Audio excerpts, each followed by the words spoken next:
If you don't learn how to forgive, it could end up ruining your life. And here's the thing, it might already be doing that, but that can change. And so that's why in this video, we're gonna cover why it's so hard to forgive and why it's not just you, why it's important to forgive, and what you'll get out of forgiving. So why is it so hard to forgive? I'll explain with a story. I was working on this construction project with a guy named Kyle. I was on the construction side and he was on the client side. It was an important project to my company and I wanted it to be successful. And so I needed Kyle to be on the same team as me because we were supposed to have the same goal. Finish the project on time and on budget. But every hurdle we faced in this project, it felt like Kyle wanted me to fail. He was two-faced, brutal in meetings, and then fake friendly outside of them. I felt so frustrated every day working with him because I felt like I had to game plan everything I did around how I thought he would react. So we had a really important meeting and I'd spent weeks getting this meeting together and trying to get all these people in the same room. And so in this meeting, when I'm trying to get consensus and to get this group together, he folds a paper airplane and throws it at me.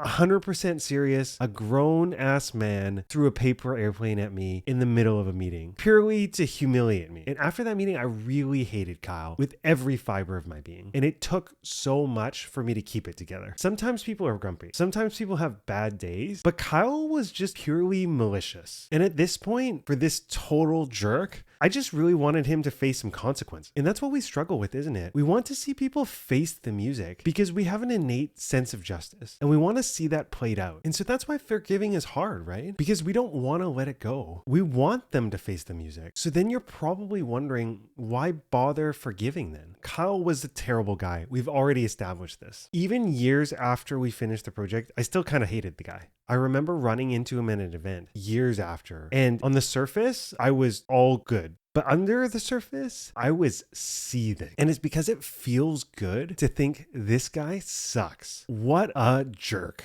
And it feels powerful, but it's a lie because there's no power in it, just the illusion of power. Because in this story, I'm telling myself, I'm the victim. The injustice I feel only sits with me. The anger, the hurt, all of these negative feelings, they've never landed with him. They've always only stayed with me. He doesn't even know how angry I am. All of these overwhelming negative feelings have only ever bothered me. And so why is it important to forgive? Don't you see? While you want to pay them back, the burden sits only with you. The anger, the pain, it only hurts you. Okay, you're thinking, so what? It hurts me. What do I get out of forgiveness? We've established that the pain only sits with us. It doesn't affect the other person. But there's another piece to this. When you hold on to grudges, you'll always be the victim. But what if you could change that story? Because when I forgave Kyle, my story changed. I got to rewrite it. When you forgive, you get to stop being the victim. But it's even bigger than that. Because in forgiving, you get to overcome that injustice. You get to overcome it and reclaim it for yourself. Because a hero overcomes an obstacle. And when you forgive, you get to go from being the victim in your story to becoming the hero of your own story. Because it was never about saving them. It's about saving you. And when you get to become the hero of your own story, a beautiful thing emerges. A choice to reconnect, to continue the relationship, to stop or leave it. You get to choose, not from a place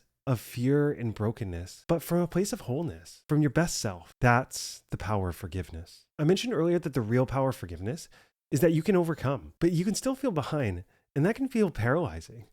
So check out this video where I explain why you feel behind and how you can build a life you want. And you can watch that here.